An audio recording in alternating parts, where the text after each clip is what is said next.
পিলখানায় সেনা হত্যা মামলায় ন্যায় বিচারের স্বার্থে মৃত্যুদণ্ডপ্রাপ্ত এবং অন্য আসামিদের যেন আইনের বাইরে গিয়ে ছেড়ে না দেওয়ার দাবি জানিয়েছেন শহীদ সেনা পরিবারের সদস্যরা।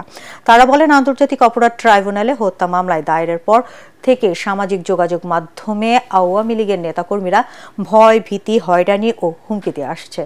রাজধানীর রাওয়া ক্লাবের শহীদ সেনা পরিবারের সদস্যদের নিয়ে গঠিত নতুন সংগঠন শহীদ সেনা অ্যাসোসিয়েশনের আত্মপ্রকাশ উপলক্ষে আয়োজিত সংবাদ সম্মেলনে এসব কথা বলেন তারা। শারফুল আলমের রিপোর্ট। দাবি আদায়ের নামে 2009 সালের 25 ও 26 ফেব্রুয়ারি পিলখানায় বিডিআর সদর দপ্তরে নৃশংসভাবে হত্যা করা হয় 57 জন সেনা কর্মকর্তাকে। পতিত স্বৈরাচারের আমলে স্বজন হত্যার বিচার চাওয়ার সুযোগ না থাকলেও জুলাই অভ্যুত্থানের পর সেনা কর্মকর্তা হত্যাকারীদের বিচারের দাবি নিয়ে আবারও মাঠে নামেন শহীদ পরিবারের সদস্যরা।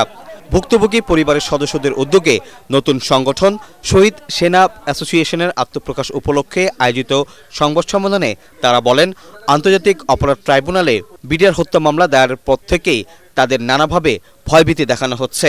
হত্যা মামলায় যারা রয়েছে, অর্থাৎ যারা কিনা যাবজ্জীবন কারাদণ্ড অথবা মৃত্যুদণ্ড প্রাপ্ত আসামি, তাদেরকে যেন আইনের ঊর্ধ্বে গিয়ে ছেড়ে দেয়া না হয়। আওয়ামী লীগকে আসলে মানে মনে করেন অ্যাভয়েড তো করা যাচ্ছে না, কারণ তারা সংখ্যায় অনেক বেশি। এই মুহূর্তে অ্যাক্টিভ অথবা রিঅর্গানাইজ না হলেও তারা অন্ততপক্ষে অনলাইন যথেষ্ট তৎপর এবং মূলত হচ্ছে গিয়ে তাদের তরফ থেকে এই হুমকি স্বরূপ আচরণ আমরা পাচ্ছি।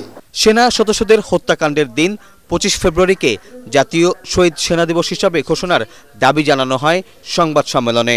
আশা করছি যে এবার কমিশন একটা ভালো আমাদেরকে রেজাল্ট দিবেন এবং পরবর্তীতে যদি কোনো নতুন দল আসেন ওনাদের কাছে আমাদের একই দাবি থাকবে। যদি এইবারও না হয়, আমাদের দাবি আমরা অক্ষুণ্ণ রাখবো। এ সময় অবিলম্বে পিলখানায় সেনা সদস্যদের হত্যাকারীদের বিচার কাজ দ্রুত শেষ করারও তাগিদ দেন শহীদ সেনা পরিবারের সদস্যরা। শারফুল আলম, এটিএন বাংলা, ঢাকা।